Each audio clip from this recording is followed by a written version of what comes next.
World cup final Spain versus Argentina കളി കഴിഞ്ഞിരിക്കുകയാണ്. അങ്ങനെ സ്പെയിൻ ലോക ചാമ്പ്യൻ, രണ്ടാം വട്ടം ലോക ചാമ്പ്യന്മാരായിരിക്കണം. അവർ അറിയിച്ച വിജയം തന്നെ പറയാം. അവർ ആദ്യം മുതൽ അവസാനം വരെ ഈ ടൂർണമെൻറ്റിൽ കളിച്ച രീതി അടിപൊളിയാണ്. അപ്പോൾ അവർ അറിയിച്ച രീതിയാണ്.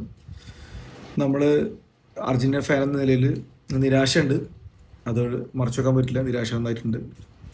പക്ഷേ എന്താ വെച്ചാൽ ഇന്നലെ ഏത് ടീമാണ് നന്നായി കളിച്ചത്, അവർ വിജയിച്ചു, അത്രേ ഉള്ളൂ. പിന്നെ നമ്മളൊരു നിരാശപ്പെട്ട കാര്യം, അത്ര നിരാശപ്പെട്ട കാര്യമൊന്നുമില്ല. കാരണം ഒരു 48 ടീം പങ്കെടുത്ത ടൂർണമെൻറ്റിൽ ഒരു ഫൈനൽ വരെ എത്തി. അവിടെ വെച്ചിട്ട് നമ്മൾ തോൽക്കുന്നത്. അതുവരെ നല്ല അടിപൊളി കളിയാണ്. ഒരുപാട് നല്ല ഓർക്കാനും നമ്മളെ ചിന്തിപ്പിക്കുന്ന ഒരുപാട് നല്ല മുഹൂർത്തങ്ങളുണ്ടായിരുന്നു. പിന്നെ മെസ്സി എന്ന ലെജൻഡിൻ്റെ പീക്കായി കളിച്ച വേറൊരു വേൾഡ് കപ്പാണ് 2022 ശേഷം. മെസ്സിയുടെ ചിലപ്പോൾ മെസ്സിയുടെ ലാസ്റ്റ് കളിയാവാം, ഇൻ്റർനാഷണൽ മാച്ച് ആവാം, അറിയില്ല, ഇതുവരെ പ്രഖ്യാപിച്ചിട്ടില്ല. പക്ഷെ എനിക്കൊരു കാര്യം പറയാൻ വെച്ചത് ഫിഫോടാണ്.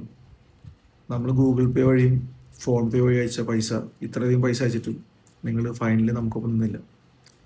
നിങ്ങൾക്ക് ഞങ്ങളുടെ കൂടുതൽ പൈസ സ്പേ തന്നോ എന്ന് എനിക്കറിയില്ല, പക്ഷേ ശരിയായില്ല. എന്തായാലും അത് മോശമായി പോയി.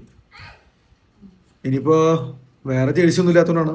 ഇപ്പോൾ നമ്മളിൽ വേറെ സ്പെയിൻ്റെ ജേഴ്സിയോ ഫ്രാൻസിൻ്റെ ജേഴ്സിയോ ഒന്നും ഇല്ല. ആകെ ഉള്ളത് ഇപ്പോൾ ഉള്ള അർജന്റീന ജേഴ്സി ഉള്ളത്.